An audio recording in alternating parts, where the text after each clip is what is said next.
Greetings, golf addicts. Welcome to this week's edition of the Fantasy Golf Sommelier. And we are at the Waste Management Open this week in Scottsdale, Arizona. And you know what? One of the things we think about with this tournament is getting wasted. Okay.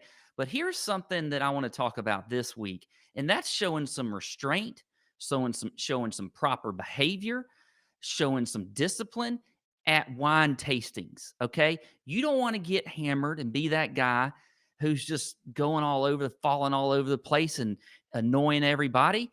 You got to show that you got some class. Okay. So here's what you got to do at these wine tastings. Sometimes you can't swallow the wine.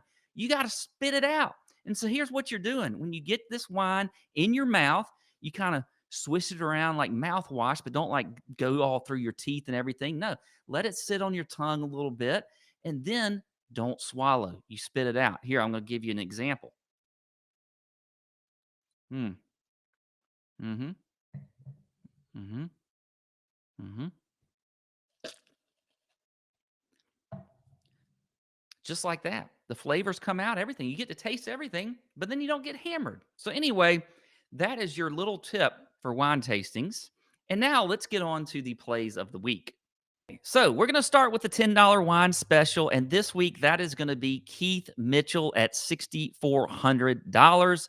He checks the box in ball striking for me. He's top 10 in the field in strokes gained off the tee, top 15 in driving distance. Now, he did have a missed cut last week, but he was T15 at the Sony Open just a few weeks ago. So I like that. And you know what? He also had a top 20 here last year at the Waste Management Open. I think Keith Mitchell can kind of be that bottom of the barrel cheap guy that you can put in your GPP lineups this week with a lot of upside.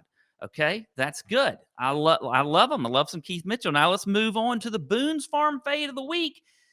Guess what? Daniel Berger, who's projected to be one of the highest priced, or excuse me, he's projected to be one of the highest owned players in the field this week in your DFS lineups. I got to say this, my fades have been awful. And you know what?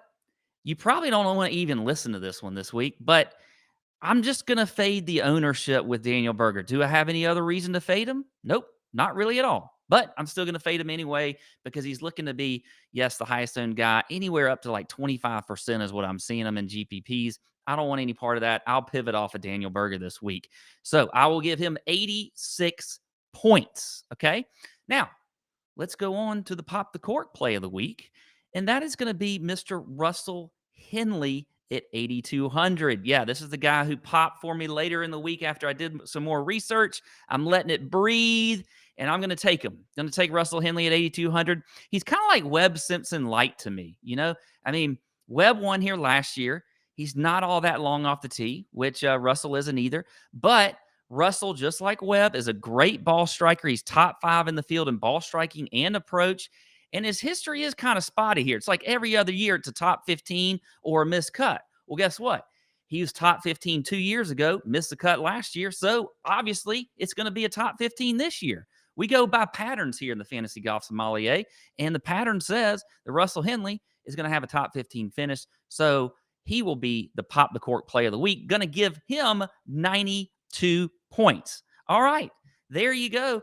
That's this week's episode of the Fantasy Golf Sommelier. I'm going to take another little mm,